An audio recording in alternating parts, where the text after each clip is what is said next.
ರಾಜ್ಯ ಸರ್ಕಾರ 15 ದಿನದಿಂದ ವಿಧಾನಸೌಧಕ್ಕೆ ಕೇಳಿ ಹಾಕಿ ಹಣದ ಚೀಲ ತೆಗೆದುಕೊಂಡು ಬಂದು ಚುನಾವಣೆ ಮಾಡಿದ್ದಾರೆ. ಅವರಿಗೆ ಜನರು ಪಾಠ ಕಲಿಸುತ್ತಾರೆ ಅಂತ ಮಾಜಿ ಮುಖ್ಯಮಂತ್ರಿ ಹಾಗೂ ಸಂಸದ ಬಸವರಾಜ ಬೊಮ್ಮಾಯಿ ಆರೋಪಿಸಿದ್ದಾರೆ.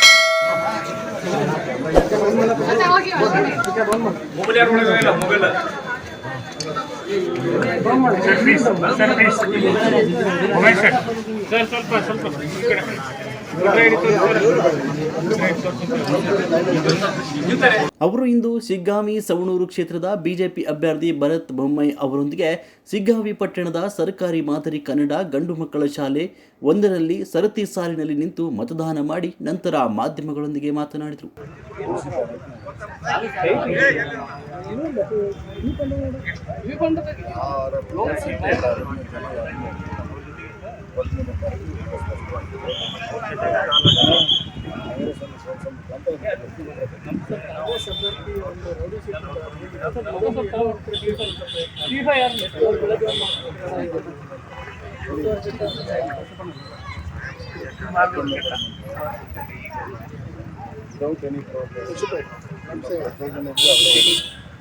ಸಿಗ್ಗಾವಿ ಸವಣೂರು ಕ್ಷೇತ್ರದಲ್ಲಿ ಆರಂಭದಿಂದಲೂ 100ಕ್ಕೂ 100 ಸಾಮಾನ್ಯ ಮತದಾರರು ಬಹಿರಂಗ ಬೆಂಬಲ ವ್ಯಕ್ತಪಡಿಸಿದ್ದಾರೆ.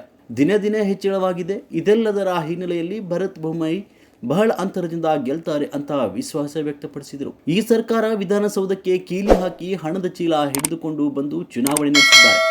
ಸಿಎಂ ಸಿದ್ದರಾಮಯ್ಯ ಪ್ರಜಾಪ್ರಭುತ್ವದ ಮೌಲ್ಯಗಳನ್ನು ಗಾಳಿಗೆ ತೂರಿ ಸರ್ಕಾರಿ ಕೆಲಸಗಳನ್ನು ನಿಲ್ಲಿಸಿ ಚುನಾವಣೆ ನಡೆಸಿದ್ದಾರೆ.